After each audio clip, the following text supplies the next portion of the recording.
Hallo, willkommen auf meinem YouTube-Kanal rund um den neuen Ford Focus MK4 2019. Im heutigen Video geht es um POIs, also Point of Interest. Und diese POIs wurden in der Vergangenheit oder werden immer noch dazu verwendet, verschiedene Gefahrenstellen zu markieren, dass diese angezeigt werden oder ein akustisches Signal ertönt, wenn man kurz vor solch einer Gefahrenstelle ist. Aber sie wurden auch dazu benutzt, um zum Beispiel vor Blitzern zu warnen, mobile Blitzer, feste Blitzer. Also es gibt viele Anwendungsmöglichkeiten für diese POIs. Zum Zeitpunkt, als ich das Video jetzt hier drehe, Mai 2020, ist es so, dass zumindest mal in Deutschland die Straßenverkehrsordnung geändert worden ist. Vorher war es eine Grauzone, solche POIs zu verwenden oder Blitzer-Apps zu verwenden, wie auch immer. Und Stand heute oder ab jetzt ist es so, dass man diese explizit nicht verwenden darf. Also man darf sie nicht verwenden in Deutschland.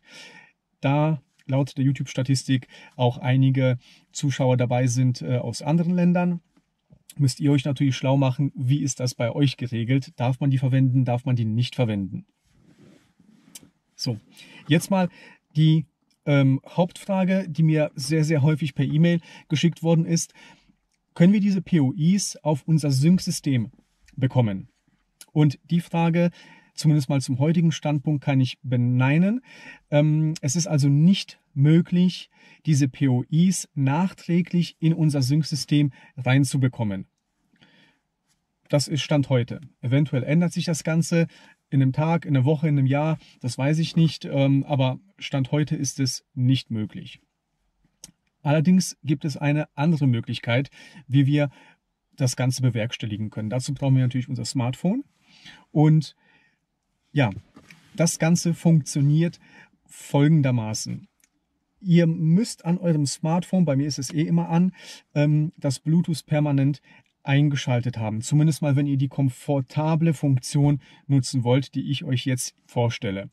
Mein Bluetooth und mein WLAN sind permanent am Handy an. Es verbindet sich also mit bekannten WLAN-Netzen und auch mit bekannten Bluetooth-Geräten. Und ich zeige euch jetzt mal, wie man das Ganze sehr komfortabel lösen kann, um diese POIs zu nutzen. Hierzu brauchen wir im Prinzip zwei Apps. Und die Apps, die man dafür benötigt, ist einmal eine App, um die POIs anzuzeigen. Das ist in meinem Fall die Blitzer.de App. Die gibt es in einer kostenlosen und in einer Plus-Variante. Und die App MacroDroid. So, beide Apps werden benötigt. Bei Blitzer.de reicht vollkommen die kostenlose Version. Ihr müsst also nicht die Plus-Version kaufen und von MacroDroid reicht auch die kostenlose Version. Da braucht ihr also auch nicht die erweiterte Version zu kaufen. Und ich zeige euch jetzt mal, wie das Ganze funktioniert. Also, im ersten Schritt installiert ihr euch die Blitzer.de App. Ich habe sie jetzt so eingestellt, dass sie im Hintergrund startet, deshalb öffnet sie sich jetzt nicht direkt. Und die App startet so wie ich euch das Ganze jetzt hier zeige. Sie zeigt an, dass alles okay ist, also im Prinzip freie Fahrt. Im Hintergrund wird über die Datenverbindung werden die ganzen POIs aktualisiert. Und wir müssen hier zwingend ein paar Einstellungen durchführen, damit das Ganze so funktioniert, dass es uns behilflich ist. Wir gehen auf diesen Punkt hier, auf den Einstellungen, klicken dann auf Einstellungen, klicken auf Warnungen. Und hier sehen wir, wovor diese App alles warnen kann. Wir sehen hier am Anfang haben wir die mobilen Blitzer und die festen Blitzer. Sind bei mir ausgeschaltet, ist in Deutschland, wie gesagt, nicht erlaubt. Was allerdings erlaubt ist, ist vor einem Stauende zu warnen, von einem Unfall, Baustelle, Hindernis, Glätte und Sichtbehinderung. Also davor soll uns die App warnen. Wir machen also da überall die Häkchen rein, wovor uns die App warnen soll. Dann gehen wir auf den Punkt Audio. Hier habe ich eingestellt, Stummmodus umgehen. Bedeutet, wenn ich das Handy im Stummmodus habe, soll es dennoch einen akustischen Ton geben, um mich halt entsprechend vor einem Stauende zum Beispiel zu warnen. Sprachwarnungen habe ich eingeschaltet, GPS-Hinweise habe ich ausgeschaltet. Bedeutet, falls das GPS-Signal verloren geht, bekommt ihr einen Hinweis. Das möchte ich nicht. Akustische Warnung während des Telefongespräches. Ja, während ich telefoniere, soll mich trotzdem die App vor einem Hindernis warnen. Und jetzt kommt eigentlich schon das Wichtigste, nämlich der Audioausgang. Hier haben wir die Möglichkeit, keinen Sound zu setzen. Ist natürlich Schwachsinn, aber es gibt die Möglichkeit. Dann gibt es die Möglichkeit, das Ganze auf automatisch zu stellen. So ist es defaultmäßig eingestellt. Also wenn ihr die App installiert, ist es auf automatisch gestellt. Es gibt die Möglichkeit, den Geräte-Lautsprecher zu wählen, also den Lautsprecher vom Mobile. Dann Bluetooth A2DP und Bluetooth HFP, also Hands-Free Profile. Und ich kann euch nur empfehlen, benutzt den Gerätelautsprecher. Erkläre ich euch jetzt auch, wieso.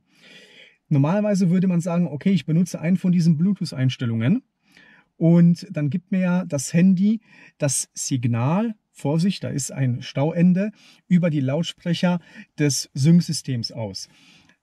Theoretisch und praktisch ja, aber dafür muss natürlich als Audioquelle auch Bluetooth ausgewählt sein, also euer Smartphone.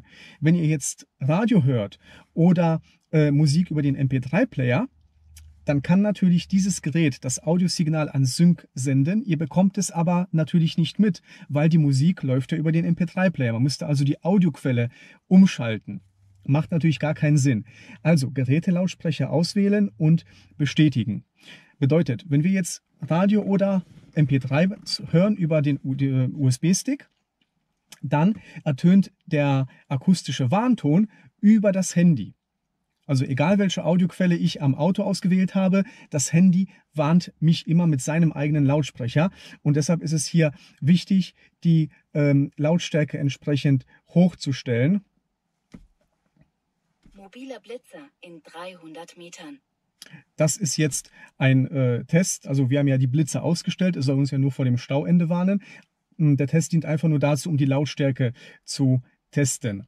Also hier volle Lautstärke oder fast volle Lautstärke, so dass es halt für euch angenehm ist. Und das sind im Prinzip die zwei Einstellungen, die extrem wichtig sind. Also, vor was soll uns gewarnt werden und der Audioausgang auf Gerätelautsprecher. Das reicht schon, um uns vor der Gefahrenstelle zu warnen. Sprich, wenn ich jetzt ins Auto einsteige, hole ich mein Handy raus, drücke hier drauf, starte die App, lege sie hin. Und dann warnt mich das Handy. Übrigens, wenn ich das Handy hier unten in die Ablagefläche lege, dort wo ich es auch induktiv laden kann, habe ich immer noch genug GPS-Empfang. Also es kann parallel geladen werden und es erfüllt seinen Zweck. Das wäre natürlich so der erste Schritt. Wir wollen es aber viel, viel komfortabler haben. Also gibt es eine zweite App, die nennt sich MacroDroid. Und über MacroDroid kann ich verschiedene Sachen automatisieren. In der kostenlosen Version kann ich mir 5 Makros anlegen lassen. Das reicht vollkommen aus. Wie ihr seht, ich habe eigentlich nur eine. Und hier wähle ich aus, was ich automatisiert haben möchte. Wir gehen also, so startet die App über den Homescreen. Wir gehen hier auf Makros, sagen, ich möchte ein neues Makro haben, geben dem Ganzen hier einen Namen. Ich nenne das Ganze jetzt Test. Und dann müssen wir einen Auslöser festlegen. Der Auslöser soll sein eine Verbindung über ein Bluetooth-Ereignis. Welches Bluetooth-Ereignis? Nämlich, wenn sich das Handy mit einem Gerät verbindet. Das wählen wir aus und wählen jetzt aus, okay, hier mein Ford Focus, sobald ich mit meinem Ford Focus verbunden bin, soll irgendwas passieren. Das ist der Auslöser. Jetzt kommt die Aktion. Was soll passieren? Wir wollen hier oben eine Anwendung starten. Anwendung starten. Er lädt jetzt die ganzen Anwendungen, die installiert sind. Hier wählen wir blitzer.de aus und wählen noch eine neue Instanz. Sollte also im Hintergrund schon die App aus sein oder sonst irgendwas sein, soll er diese bitte schließen und eine neue Instanz öffnen. Da sind wir also auf der sicheren Seite. Eine Bedingungen brauchen wir nicht. Den könnten wir natürlich noch einstellen. Das Ganze soll nur zu einer bestimmten Uhrzeit passieren, einem bestimmten Wochentag oder sonst was. Also irgendeine Bedingung, die brauchen wir allerdings nicht. Und sobald jetzt das Ganze eingestellt ist, können wir hier es bestätigen. In der kostenlosen Version kommt immer hier noch so ein kleiner Werbebanner. Den drücke ich jetzt weg. Und wie ihr seht, habe ich das Ganze jetzt eingestellt als sogenanntes Makro. Ich habe das Ganze jetzt zweimal. Das war jetzt nur zum Testen, sprich ich kann dieses Testmakro löschen, weil ich habe hier oben mein originales Makro. Wichtig ist, dass natürlich das Ganze auch aktiviert ist. Also generell Makros aktivieren. Und wenn ihr mehrere habt, müsst ihr natürlich auch das aktivieren, was wirklich auch ja, zum Tragen kommen soll. Das ist jetzt in dem Fall mein Makro, um die Blitzer.de App zu starten. Und jetzt müssen wir eigentlich nichts anderes tun, als ins Auto einzusteigen, unser Sync-System zu starten und uns eigentlich um gar nichts mehr kümmern. Wir fahren drauf los und im Hintergrund startet die Blitzer.de App und warnt uns vor zum Beispiel einem Stauende oder einer Gefahrenstelle. Das zeige ich euch jetzt, wie das funktioniert. Ich starte jetzt einfach mal das Auto, beziehungsweise schalte es eigentlich nur ein, damit mein Sync-System startet und bootet. Das Sync-System startet. Im Hintergrund beobachtet jetzt Makrodroid, ob eine Verbindung mit irgendwas passiert. Ja, wie ihr seht, es ist kurz aufgegangen, wieder verschwunden, weil ich eingestellt habe, es soll quasi im Hintergrund starten. Und wie ihr seht, ohne dass ich was getan habe, Blitzer.de läuft im Hintergrund. Und jetzt müsst ihr euch keine Gedanken mehr machen. Ihr fahrt los und sobald es eine Gefahrenstelle gibt, informiert euch euer Handy, dass es dort ja ein Stauende gibt, Sichtbehinderung oder sonst irgendwas. Ja, das war's, um POIs komfortabel zu nutzen, ohne dass wir es jetzt leider auf das Sync-System bekommen. Das wäre natürlich die schöne oder die elegante Variante. Das ist aber ein sehr, sehr toller Workaround. Ihr müsst euch um absolut gar nichts kümmern, ins Auto einsteigen, losfahren und sobald es irgendwas gibt, was ihr ausgewählt habt, informiert euch natürlich das Handy. Läuft also im Hintergrund. Okay, das war's zu den POIs. Über ein kostenloses Abo würde ich mich wirklich sehr, sehr freuen. Ich wünsche euch wie immer einen schönen Tag und bis zum nächsten Mal. Ciao!